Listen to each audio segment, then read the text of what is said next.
Bienvenidos, iniciamos los talentos de nuestra gente a través del canal 2 de Legón Telecomunicaciones. Cada semana un invitado especial en este espacio cultural para la televisión local y también para nuestras redes sociales. Con la cámara de Eric Salamando y nuestro invitado Freddy Gudiño. Les acompañamos en este espacio. Maestro, bienvenido, ¿cómo está? Muchísimas gracias, Juancito, por la invitación. Gracias a CNC por esta invitación y nada, bienvenidos a este humilde refugio. Bueno, estamos en este taller, se nota de una el ambiente a arte, hay obras, hay pinceles, hay, me imagino que acuarelas, óleos, bueno, lápices, una cantidad de elementos que siempre hacen parte de todo artista que se dedica precisamente al dibujo y la pintura. ¿Dónde nació, maestro? En Maracaibo, estado Zulia, Venezuela. Maracaibo, Venezuela, qué bien. ¿Cuánto tiempo lleva en nuestro país? 6 años aproximadamente. 6 años. Son 6 años que, pues justo un año justo antes de la pandemia, bueno, yo siempre lo anoto así bueno, es una cosa, bastante un acontecimiento que marcó mucho al mundo, entonces básicamente a partir de ahí fue que yo pues cambié un poco mi vida en sí, total. cómo venía siendo el tema, no solo artístico, sino también la vida normal, común y corriente de todo, como todo ciudadano. Bueno, muy bien.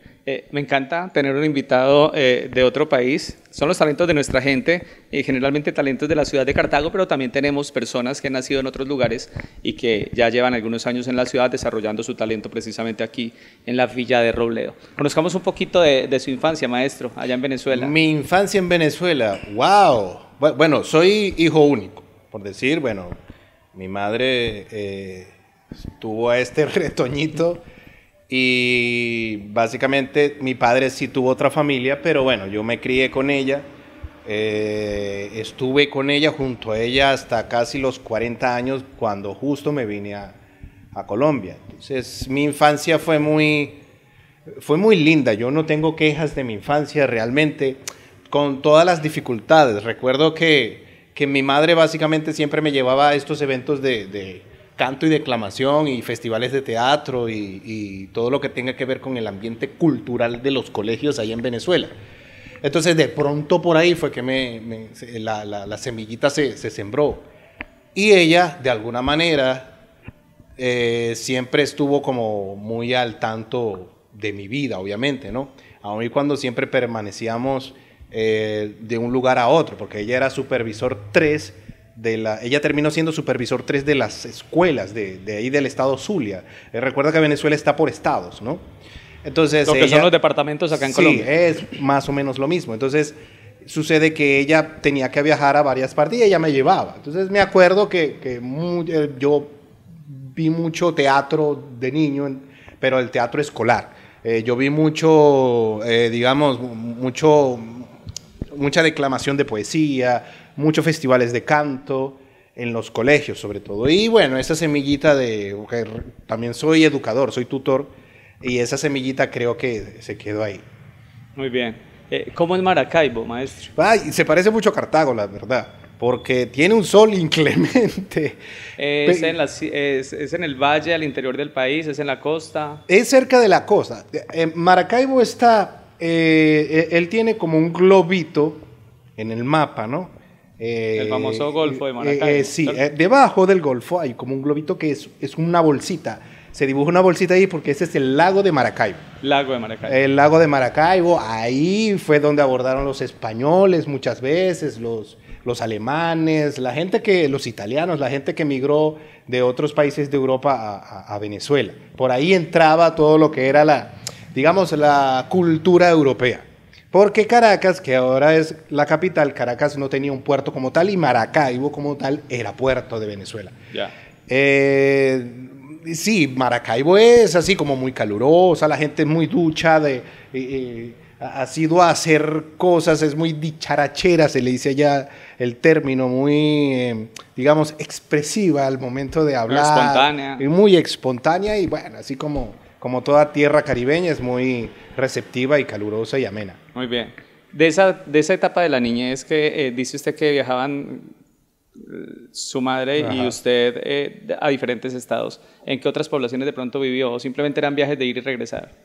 de ir y regresar, sobre todo, pero sí estuve al cuidado de varias familias. Entonces, de hecho, yo tengo tías que no son tías porque son amigas de mamá, pero yo me crié como si fueran mis tías o mis tíos. De hecho, yo tengo abuelos que realmente no son abuelos, pero como en el, digamos, en el clan familiar había niños, siempre me inclinaba hacia, bueno, él le dice abuelo, yo le puedo decir abuelo, le decía yo al abuelo, sí, claro, cómo no. Entonces, ese tipo de cosas a mí me llenó de muchas. Yo tuve muchas familias por todos lados, sin ser familia como tal. Entonces, en Cabimas, por ejemplo, una tierra también muy calurosa de allá del estado Zulia, en Ciudad Ojeda, en Mene Grande, por ejemplo. También anduve por muchas partes en mi infancia en el estado Zulia.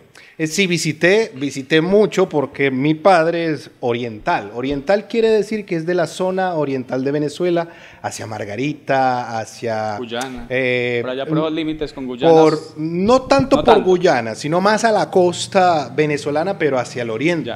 ¿No? Es lo que llaman Nueva Esparta, Sucre, por ahí. Entonces, yo también visité mucho Margarita, que es también, digamos, una isla paradisíaca. Es una cosa hermosa que tiene Venezuela. Qué bien.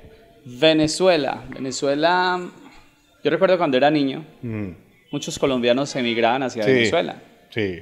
Y había un comercio interesante con Venezuela, especialmente en Riohacha, en Maicao, en La Guajira y Cúcuta, que eran frontera, que son frontera.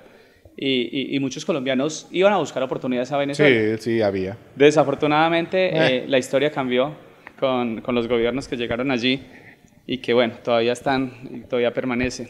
Y es curioso porque la migración se invirtió. Entonces, pasamos de este lado ahora. Entonces, pero no ha sido, o sea, digamos, ha sido una tarea que no nos esperábamos. ¿A usted lo trajo a Colombia precisamente esa situación política y económica que se digamos que yo, o sea, es como una coincidencia, porque yo ya tenía casi 20 años haciendo teatro. Yo empecé haciendo teatro como tal. El tema de la pintura la descubro es haciendo teatro en Maracaibo. Y ya yo sí había como un proceso que yo creí en algún momento que ya debió haber... Tenía que cerrar en algún momento, y creo que justo en ese momento que decidí venirme fue que lo cerré. Pero justo es el momento donde es más elevado el tema de la protesta, de la violencia, del caos en el país. Recuerden que hubo temas de estudiante, hubo temas de protesta, todos los días se protestaba, todos los días se marchaba, se cerraban las vías, se hacían este tipo de cosas, allá la llamamos guarimbas, pero también hubo mucho saqueo, hubo mucha digamos, disrupción en el tema sociopolítico del país. Y eso a mí me afligió mucho. Yo sí, de alguna manera, lo que hice fue, bueno, yo como tengo familia acá en Colombia, dije, bueno, vamos a ir hasta allá y a probar. Yo pensé que solo era ida y vuelta, ¿no? Porque realmente yo siempre lo he dicho, yo no salí de Venezuela, yo me quedé en Colombia. Yo no sé si se entiende la analogía. Porque sí, no es lo mismo, porque de pronto salirse de Venezuela es bueno, ya aventurarse. Yo me aventuré, pero yo tenía la intención de devolverme, sin ningún problema. Pero acá dije, bueno, creo que el proceso interno mío, que fue muy interno, tomó terreno, pues agarró un territorio que me agradó. Y a mí Colombia me agradó mucho desde el principio. Bueno, qué bien. ¿En la niñez o en la juventud había visitado Colombia? Ahora que mencionas que tenía familia en Colombia. No. ¿O que tiene? No. De hecho, siempre hubo los comentarios de que en Maicao todo es más barato. y no, de la niñez, en la infancia, no recuerdo. De hecho, yo visito Colombia, sí visito por un viaje que hice, digamos, un viaje de placer que hice hasta Cartagena, y me llamó mucho la atención la zona amurallada. Entonces, me pareció muy linda. Pero después sí hubo, pero ya de grande, ya en el medio artístico, sí hubo como un trabajo en Riohacha. Entonces viajé hasta Riohacha con un grupo de gentes para presentarnos con el teatro, con la Fundación Teatro Esencial de Venezuela. Y ahí aproveché y hice un mural. En Riohacha. 2, 3 días que estuvimos ahí. Y me fue bien. O sea, qué sé yo, me pagaron por eso y yo dije, es posible. Entonces, me devolví a Venezuela y me quedó como esa piquiña, ese coquito en el que, ¿será que puedo? ¿Será que es posible? Hasta que decidí, bueno, ya establecerme aquí en Colombia. Desde 2019, Sí. un año antes de pandemia. La Sí. pandemia, en efecto, es una situación que marcó la humanidad. Sí, bastante. Y es un antes y un después. Sí, sí, sí. Ya después de eso siempre hablamos antes de pandemia o después de pandemia. Siempre. O un año antes Un o 2 años referente, después. así Un que- referente, total. Vamos a hacer una corta pausa aquí en Los Talentos de Nuestra Gente. Una charla interesante con Freddy Gudiño, artista venezolano radicado aquí en la ciudad de Cartago. Los Talentos de Nuestra Gente. Pausa, volvemos.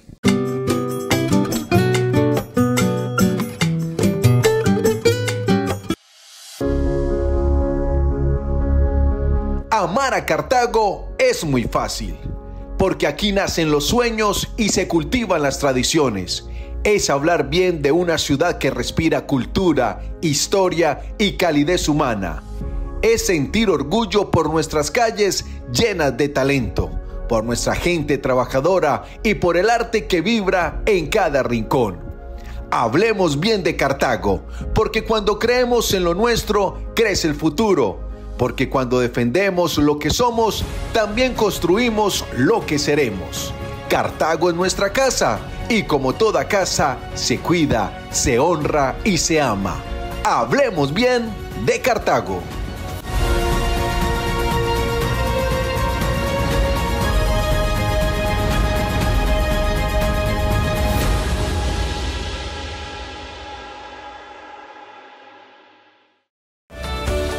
En tu barrio, con los problemas y las soluciones.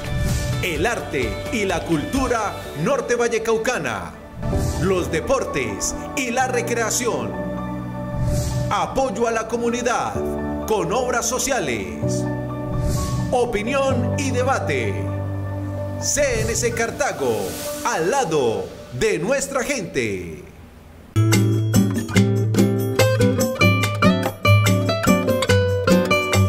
Bien, estamos de regreso en Los Talentos de Nuestra Gente, hoy con Freddy Gudiño, invitado a este espacio cultural aquí en el canal CNC. Bueno, profe, hablábamos de su llegada a Colombia. ¿Dónde llegó? ¿Llegó directamente a Cartago o primero estuvo en otras ciudades? Cuéntenos un poquito ese proceso hasta llegar acá. Llegué primero a Dos Quebradas. Dos Quebradas, mi familia, me vine con mi familia, como parte de ella, mejor dicho, y llego a Dos Quebradas a casa de un amigo, que es Eli Paredes, y a su esposa. Y ahí, bueno, ellos me acogieron y a partir de ahí fue que empecé yo como de alguna manera a crecer. Después me mudé al tiempo, me mudé a Cartago. De Cartago me devolví a Pereira. De Pereira me vine a Zaragoza, que es acá una localidad de Cartago. Y después aquí a Cartago. Entonces he andado así como por estos lugarcitos, por Bien. estos territorios. Pero estando en Dos Quebradas, ¿qué lo llevó a Cartago? ¿O qué lo trajo a Cartago? Pues te cuento una cosa, fíjate, te lo cuento así rapidito como para que sepas más o menos el antecedente. Yo llego a Dos Quebradas. En Dos Quebradas, yo, bueno, ok, camino y bajo a Pereira a ver el parque y tal, y este amigo mío, que es Eli, me dice, Freddy, ¿por qué no hacéis a algún personaje en el parque, ¿no? En el Parque Bolívar? Porque ahí, o sea, aquí le tiran moneda a la gente, le aporta mucho al artista de calle. Yo dije, y yo tenía un personaje allá en Venezuela que es el Charlot de Chaplin. No sé si sabes, me imagino que sabes quién es, Chaplin, sí. de Charles Chaplin. Y yo dije, bueno, ¿por qué no lo saco? Lo saqué. De hecho, no, la primera vez no fue en el Parque Bolívar, fue frente al centro comercial, mira que no, el Progreso. Ya. Sabes que tiene como una especie de plazoletica ahí al frente, es un andén muy grande que tienen. Ahí arranqué. Y la gente le gustaba lo que hacía, lo hice sin música, sin más actores, o sea, con el vestuario que tenía y tratando de defenderme solamente haciendo el personaje. A la gente le gustó, se tomaba fotos, me daban algo por la foto, ok, bueno, vamos. Ya después sí me armé como de un equipo porque me compré un buffercito y ya lo metí en un morral y por medio del celular o el Bluetooth, porque bueno, armé, edité todo un performance, por decirlo así, ¿no? Es un gap completo que hice de Chaplin ahí en el Parque Bolívar y me fui frente al Bolívar desnudo, ahí estaba yo. Con el buffercito, encendía por el Bluetooth, yo me cambiaba en el centro comercial, Bolívar Plaza creo que se llama, en el baño, me maquillaba, me cambiaba, caminaba por todo el centro comercial porque no me permitían ponerle música en ese momento, pero justo salía, pum, con el Bluetooth del celular arrancaba un solo track completo de música y eso era, la gente, todo el mundo volteaba porque era alto el volumen y yo caminando y haciendo lo característico del charlo en su momento. Yo pasaba a veces desde las 2 o desde las 3 de la tarde hasta las 6 de la tarde o 7 de la noche, dependiendo del día, dependiendo del momento y dependiendo del ánimo que tenía, porque como es un teatro muy físico, entre comillas, porque yo no paraba de mover y algún tipo de postura corporal que él usaba, cansaba en su momento, ya llega el punto donde agotaba. Imagínate que sales de ese proceso a las 6 de la tarde, estás cansado y ese vestuario pero sudado y totalmente lleno de mucha energía, como lo digo yo. Entonces siempre llegaba a donde estaba, lavaba el vestuario para el otro día volver a continuar. Pero yo lo he dicho y de hecho hace poco tuve una entrevista y lo vuelvo a decir, yo creo que el colombiano para las cosas buenas, es decir, para lo que le gusta como tal, es muy agradecido. ¿Y cómo lo agradece? Con monedas, con billetes. Yo abría el estuche del violín porque yo usaba un violín pero sin el arco, entonces hacía la pantomima y eso coincidía con la música, entonces era una cosa bastante bonita. Y yo el estuche del violín lo abría y ahí tiraban las monedas y yo me iba con ese estuche. Yo llegué a pagar el arriendo de un apartamento por eso. Y yo siempre cuento esto como una anécdota porque hasta que llegó pandemia. Llega pandemia, me quitan el emprendimiento porque nos meten al corral. Y así, hasta que pues dije, ¿por qué no me pongo a pintar? Porque también de vez en cuando tenía el tiempo, me ponía a pintar y todo eso.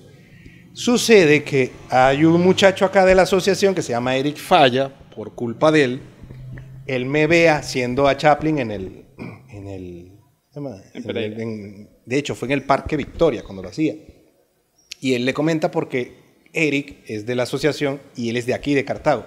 Y él le comenta a Marcela Feria. Marcela le dice, tráetelo a ver qué pasa. Y bueno, a mí me dieron la oportunidad de presentar al charlo junto a otro compañero que es Jorge Santamaría, que él está en Medellín ahora, para hacer el charlo y unos gaps que hicimos con estos personajes. Sucede que ellos también descubren que también tenía talento para pintar. Y después de pandemia me piden que si puedo hacer un mural porque ellos se iban a mudar a una sede nueva y en la sede nueva querían tener un mural. Y yo les dije, bueno, vamos, que igual cualquier oportunidad siempre era buena para esa circunstancia en la que estábamos viviendo todos. Y es cuando me vengo para Cartago porque, bueno, hacer un mural me iba a llevar como un mes aproximadamente. Y aquí empecé a dormir, aquí empecé a comer, aquí empecé a convivir y aquí me quedé hasta que luego volví a Pereira. Ya. Profe, ahora que toca usted el tema de mural, estamos aquí grabando precisamente en la sede de Azocuar y en estos días el camarógrafo y yo hablábamos de qué bonito sería que esta fachada sobre la carrera cuarta, que está toda blanca, tuviese un mural. Sí. Sería impactante, sería maravilloso y llamaría muchísimo la atención de no solamente de los habitantes de la ciudad, sino de los turistas. Sí, no, ahora claro. Que la Basílica Menor está, o la iglesia que tenemos claro. diagonal está denominada Basílica y que se proyecta fomentar el turismo religioso. Sería un gran sueño. Mira que yo estuve en Argentina en un lugar, una localidad que se llama Caminito. Y Caminito es algo así. Uno ve y todo, paredes pintadas, edificios decorados, balcones pintados. O sea, y siempre hay una actividad cultural ahí. De hecho, los artistas y artesanos están frente en el andén exhibiendo sus obras.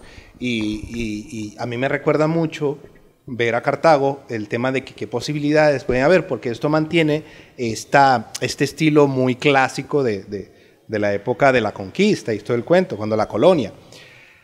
Entonces, a mí sería fabuloso, sería refabuloso que, digamos, por lo menos una carretera, un caminito de aquí de Cartago tuviera todas las paredes, pero bañadas con arte. Bien, sería espectacular. Hablemos de su arte, profe, precisamente.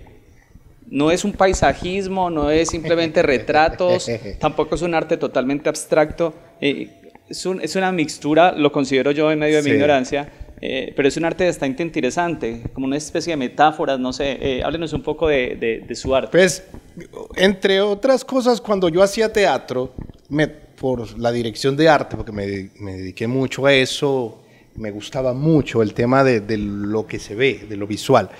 Me tocaba como ver no solo un solo estilo, ¿no? Sino muchos estilos. Entonces me tocaba estudiar en cuestión de artes plásticas desde lo más clásico, desde la prehistoria, desde lo que conocemos como los primeros, digamos, trazos de los humanos, hasta lo más abstracto, ¿no? Hasta lo más expresivo a nivel abstracto, hablando de estilos, ¿no? Pasando por todo lo griego, todo lo gótico, todo lo renacentista, digamos que lo neoclásico, lo romántico, el tema del impresionismo y, como te dije ahora, con respecto a ese cuadro, el tema del arte contemporáneo, que de alguna manera fue el arte contemporáneo, la vanguardia, más que el arte contemporáneo moderno, sino los vanguardistas me inspiraron mucho, el tema de Pablo Picasso, Salvador Dalí, hasta el mismo Joan Miró, que siempre lo tildan así como muy facilista en el término de las artes plásticas, pero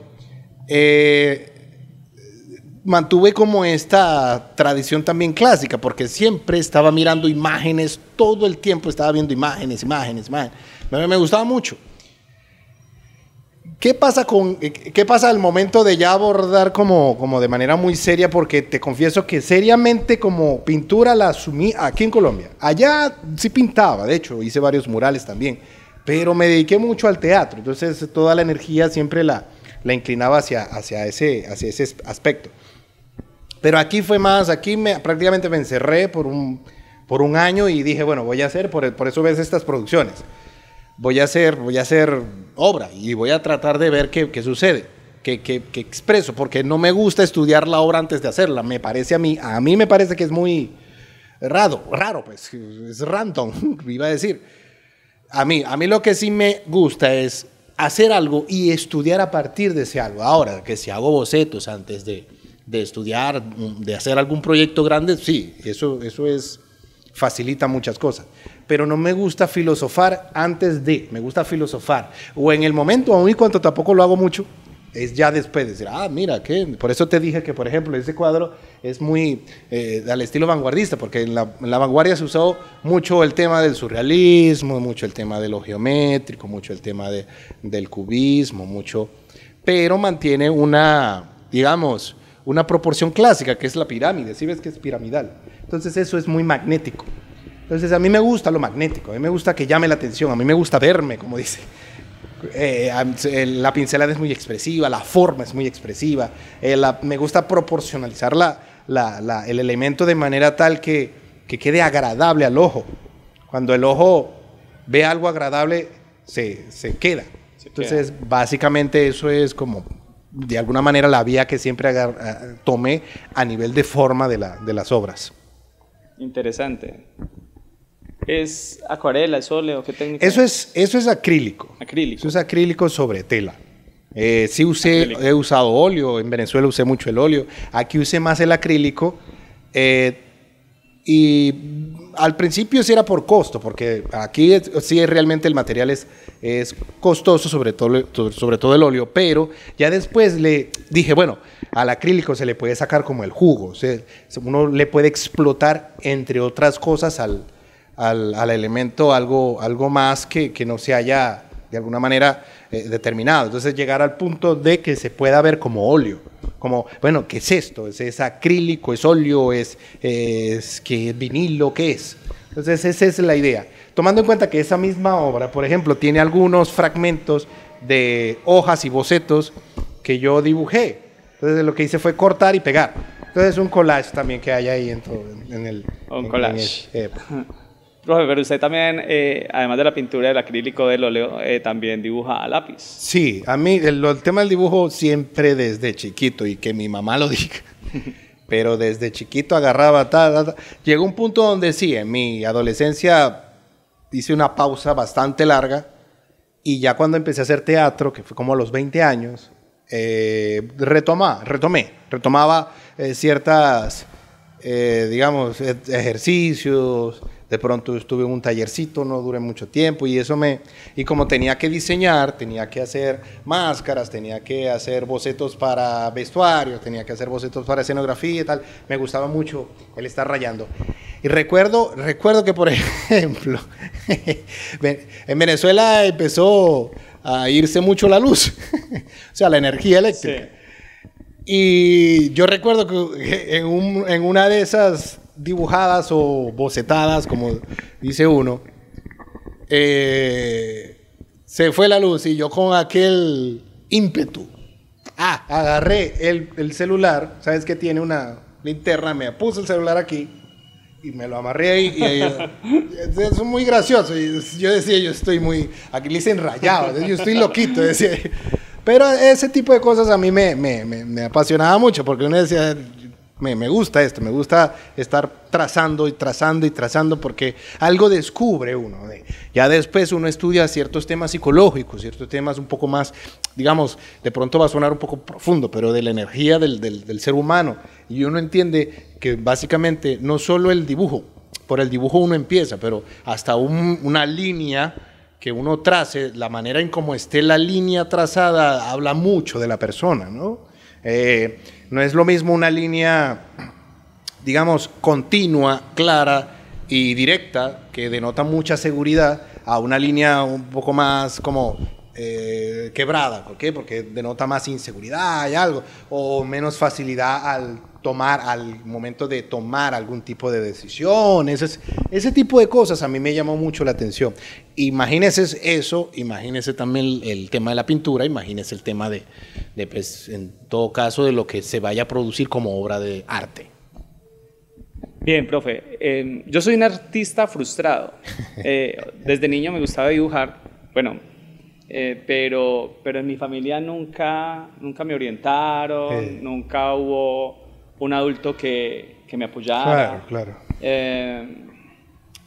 Y uno va creciendo, y uno como que simplemente con su lapicito tradicional de la escuela hacía tracitos y dibujos y rostros o animales, bueno, cualquier cosa, y no tenía como esa orientación. Bueno, es que hay lápices especiales, unos más oscuros, unos para sombras, unos para... ¿Qué consejo le da precisamente a los chicos que de pronto están en ese proceso, en esa etapa, que les gusta dibujar y todavía no han recibido como una orientación, como para que vayan enfocándose en unos materiales específicos y para que sigan desarrollando esa idea? Mira, y a mí también me pasó el tema. Toda mi familia me cayó encima cuando dije que me iba a dedicar al teatro, y que eso era esto, que eso era aquello, cosas que de pronto no puedo mencionar aquí en televisión. Pero básicamente sí, porque básicamente el tema del arte, o al artista lo dogmatizaron y le colocaron una cruz encima, como que, cuidado. Porque aparte, entre otras cosas, Juan, no da plata. Ok, yo hoy en día digo, mira, yo vivo de esto. Yo como de esto, yo vivo de esto, yo duermo con esto. Yo dije, yo voy a hacer algo. Yo no es que quiero ir en contra de algo, sino que si todo es posible, yo quiero que se haga posible el hecho de vivir de lo que me apasiona. Y por aquí voy. Y yo creo que sí es posible. Entonces, entre otras cosas, yo le dije a mi madre, mamá, yo me voy a dedicar a esto. Mamá, con todo y lo difícil que fue al principio, ella accedió. Y accedió tan bien que ella me apoyó ya después con el tiempo, y me apoyó mucho, me ayudaba. Ella sabe muy bien que básicamente, por ejemplo, yo me trasnochaba haciendo vestuarios o pintando un cuadro, y ella estaba ahí. Quizás de alguna manera yo me presentaba y ella estaba ahí. Eso es un apoyo. Entonces eso fue una ganancia que tuve yo a nivel moral. Consejos técnicos. Primero, no dejen de dibujar. O sea, siempre estén, en cualquier momento del día, si tienen, tengo 10 minutos, empiecen a rayar, a mover la muñeca, porque la herramienta de uno no es el lápiz, en todo caso al dibujante como tal. Realmente no es solo el lápiz, es todo el brazo, es todo esto, esa es la herramienta como tal. Bien sea diestro o bien sea, como decimos allá, zurdo. ¿Sí? La herramienta es el brazo, no solo el lápiz. Tomen en cuenta que a la punta del lápiz se tiene que ver. Por eso hay gente, si ves, que por lo general, sobre todo los niños, porque a nosotros no nos enseñan a usar el lápiz para dibujar, nos enseñan a usar el lápiz para escribir. Entonces sucede que todos los niños agarran el lápiz casi a la punta, un poquito más arriba. Donde le sacas punta, donde empieza la madera, ahí él agarra. Entonces estás así. Y así dibujas. ¿Qué pasa? Hay cosas fáciles. Agarra el lápiz más arriba y ahí ves la punta. Entonces dibujas primero de manera cómoda. No vas a salir así después de dibujar. Entonces dibujas de manera cómoda y ya ves por dónde va la punta, por dónde se dirige la punta del lápiz. Me voy dando a entender. Otra cosa, el dibujo no tiene que ser necesariamente... Bueno, a ver, dependiendo también de las exigencias de cada uno, pero el dibujo como tal no tiene que ser, digamos, perfecto. La gama de lápices es por la gama de grises que puedes tú generar en algún dibujo. O sea, de pronto puedes usar un 2B. Con el 2B, que es el más popular de todos, porque es el que te dan en el cole, agarras y puedes sacarle desde el más oscuro hasta el más clarito, y con esa gama de grises puedes hacer un cuadro bonito o hacer un dibujo muy bonito. Ahora, que si tienes opciones de hacerlo con otros lápices, perfecto. Hay unos lápices que son más grasos que otros, que tienen más como aceitico o grasa. Hay otros que son más secos, por llamarlo de alguna manera. Secos, ¿sí? Son más secos, entre comillas, débiles, porque le pasas un trazo y marca mucho, porque no tiene esa grasa como tal. Hay otros lápices que tienen pega, que son yo no sé si ves esta nomenclatura de 2H, ¿sí? Porque tiene mucha pega, es muy duro. Entonces, mientras más número tenga, más pega tiene. Entonces, más clarito traza. Pero ese lápiz hace que de pronto el soporte se marque. O sea, le hace un surquito al soporte. Entonces, como el dibujo para muchos es un tema también de detalles, ese tipo de detalles y de acabado se pueden aprovechar para hacer una bonita obra de plástica o de dibujo como tal. Bueno, muy bien, profe, se nos va acabando el tiempo, 30 minutos se nos pasan súper rápido. Una charla muy interesante y muy amena. Ha expuesto en varios lugares, me imagino, pero ¿dónde le gustaría exponer? ¿Dónde me gustaría exponer? En Bogotá. En Bogotá. Sí, me gustaría que la gente viera el trabajo que tengo en Bogotá. Pero también me gustaría exponer en Suiza. ¿Suiza? Sí, también. Y me encantaría vivir en Suiza también. Claro. Pero ese es uno de los países que... Yo estaría encantado porque me invitaran. Que soñamos muchísimas personas en el mundo. Sí, pero sí, me encantó. Y en cualquier parte. Por ejemplo, acá lo maravilloso es que, bueno, hoy en día uno... pues de alguna manera uno se alegra por el apoyo de todas las personas que están alrededor de uno. Azocuar es un apoyo bastante agradecido, bastante noble, porque mira, este espacio es gracias a esta trayectoria y a este apoyo que tiene la casa y Azocuar con respecto a los artistas, ¿no? Porque hay que decir que a mí sí me gustaría exponer en lugares muy prominentes de Colombia y en el mundo entero, ¿por qué no? Pero también me gustaría que de alguna manera los que tienen el mismo interés, yo poder como que de alguna manera impulsarlos o que ellos también tengan esa oportunidad de hacer este proceso. Entonces, por eso aquí en Azocuar siempre se están haciendo cositas, siempre se están exponiendo, hay una exposición ahorita, entonces vengan donde puedan en el tiempo que tengan y aquí los esperamos. Muy bien, profe. Redes sociales. Gudinos, @Gudinos, no sé si de pronto cámara lo tiene ahí, igual... Doble N, por el tema de que en la ñ no me lo aceptó el sistema de Instagram, pero bueno, es @Gudinos. Lo único que se me ocurrió fue ponerle 2 Ns, así que ahí tiene. Gudinos, doble N. Muy bien, Instagram y otras redes sociales. Sí, Facebook es Freddy Gudiño, ahí me pueden encontrar y de resto lo demás es en la Casa de Azocuar, que también tiene sus redes. Muy bien. Profe, gracias por acompañarnos, por atender esta convocatoria a los talentos de nuestra gente. Un artista nacido en Venezuela, pero que ya lleva algunos años radicado aquí en la ciudad de Cartago. Invitación también para que visiten Azocuart y, por supuesto, también disfruten y aprecien su obra.